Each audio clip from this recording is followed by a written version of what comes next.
साथियों, अगर आप भी अपने मोबाइल से यूपीआई पेमेंट करते हो, सब्जी खरीदते हो या कुछ खाते पीते हो, तो अपने मोबाइल से गूगल पे या फोन पे से दूसरे व्यक्ति को पैसा भेजते हो, तो आपको यह खबर देखना चाहिए और यूपीआई पर कौन सा ऐसा कड़ा नियम लागू हुआ है यह भी आपको समझना चाहिए।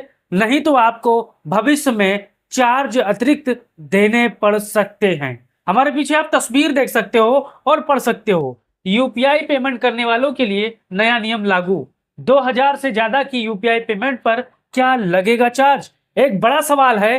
भारत की वर्तमान सरकार ने यूपीआई पेमेंट का नया नियम लागू किया है और इस नए नियम में क्या क्या हो सकता है आज मैं आपको इस वीडियो में बताने वाला हूं। अब यहां पर आप देख सकते हो यूपीआई पर अब चलेगा चार्ज।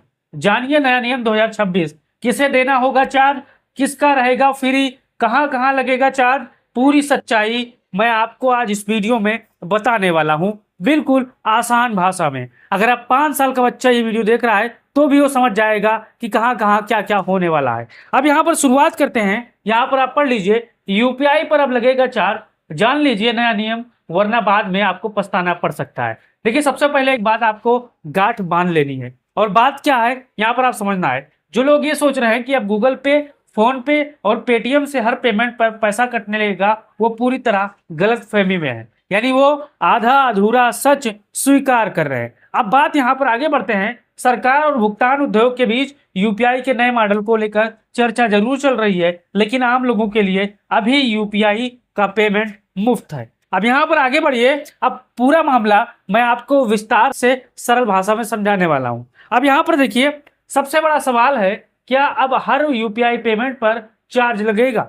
आपने कभी ना कभी ये खबर जरूर सुना होगा और आपके जहन में आया होगा कि सरकार क्या अब हमसे गोलगप्पे खाने के पैसे पेमेंट करने तक भी चार्ज लेगी, केला खरीदते, दूध खरीदते हुए चार्ज का पेमेंट लेगी? तो यहां पर देखिए, अगर आप किसी दोस्त को पैसे भेजते हैं, किसी रिश्तेदार को पैसे ट्रांसफर करते हैं, दुकान पर क्यूआर कोड के स्कैन करके भुगतान करते हैं, बैंक खाते से सीधे भुगतान करते हैं, तो आपको कोई अतिरिक्त शुल्क नहीं देना होगा। इस चीज को आपको समझना है। अब पूरा मामला क्या है, बवाल क्यों मचा हुआ है, आगे आपको बता रहा हूं। अब देखिए, फिर इतना हंगामा क्यों मचा हुआ है। देखिए, असल विवाद एमडीआर मर्चेंट डिस्काउंट रेट को लेकर है। अब एमडीआर क्या है? देखिए, एमडीआर यानी डिजिटल भुगतान पर लिया जाने वाला एक छोटा सा शुल्क। पहले कुछ डिजिटल लेन देन पर यह शुल्क लिया जाता था, लेकिन बाद में यूपीआई को बढ़ावा देने के लिए सरकार ने इसे खत्म कर दिया। अब सरकार और भुगतान कंपनियां फिर से इस मॉडल पर चर्चा कर रही हैं, बातचीत कर रही हैं। क्या भविष्य में ये ऐसा होगा?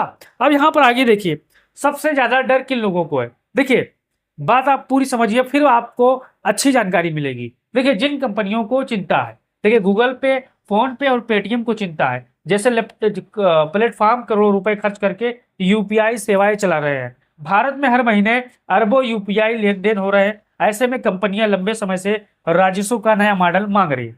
जैसा कि आपको पता है, पूरे भारत में हर मिनट में लाखों रुपए, करोड़ों रुपए, अरबों रुपए ट्रांसफर हो रहे हैं। कोई पान खा रहा है तो कोई गुटखा खा रहा है, कोई बिरयानी खा रहा है तो कोई चाय पी रहा है, तो ये तरह तरह पैसे शेयर मार्केट में लगा रहा है, इन्वेस्ट कर रहा है। तो वो अपने आप को फोन पे, पेटीएम से ही यहाँ पर ज्यादातर लोग, नौजवान लड़के लड़कियां भुगतान करते हैं।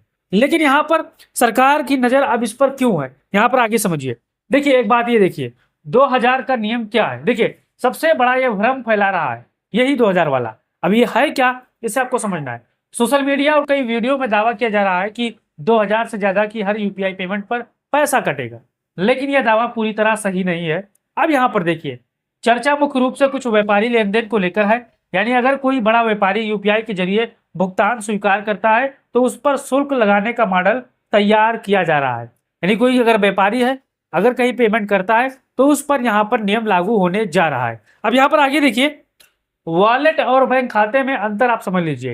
ये सबसे बड़ी ज्यादा लोगों की गलती करते हैं। बैंक खाते से भुगतान, अगर आपने बैंक खाते को यूपीआई से जोड़ा है तो भुगतान सामान्य रूप से मुफ्त रहेगा, इस चीज को आपको समझना है। वॉलेट से भुगतान, अगर आप पेटीएम वॉलेट, फोन पे वॉलेट या अमेजोन पे लेटर वॉलेट का इस्तेमाल करते हैं तो कुछ विशेष परिस्थितियों में 2000 से अधिक का भुगतान करते हैं तो इंटरनेट शुल्क लागू हो सकता है। हालांकि यह शुल्क आमतौर पर ग्राहक से सीधे नहीं लिया जाता है, इस चीज को आपको समझना है। तो पैसे कहाँ लागू होता है? यहाँ पर पेटीएम, फोन पे और अमेजॉन पे लेटर वॉलेट का इस्तेमाल करते हो तो कुछ चुनिंदा जगह यहाँ पर 2000 से ज्यादा आप भुगतान करते हो तो यहाँ पर आपको पैसे देने पड़ते हैं। अब यहाँ पर आगे देखिए, दुकानदारों पर क्या असर पड़ सकता है ये भी जान लीजिए। ये सवाल आपके जहन में दिमाग पे जरूर आया। तो देखिए, अगर भविष्य में एमडीआर लागू होता है तो छोटे दुकानदारों पर भी असर पड़ सकता है, बड़े व्यापारियों की लागत बढ़ सकती है, कुछ व्यापारी ग्राहकों से अतिरिक्त शुल्क वसूलने की कोशिश कर सकते हैं। हालांकि इस पर अभी अंतिम फैसला नहीं हुआ है, लेकिन लगातार जो व्यापारी हैं, लगातार जो दुकानदार हैं, वो इस अपनी चिंता जता रहे हैं। अब यहाँ पर अंतिम सवाल है, आपका अगर कोई सवाल है इसको लेकर तो आप पूछिएगा, कमेंट बॉक्स में जवाब देने की कोशिश करूंगा। ये महत्वपूर्ण जानकारी आपको कैसी लगी?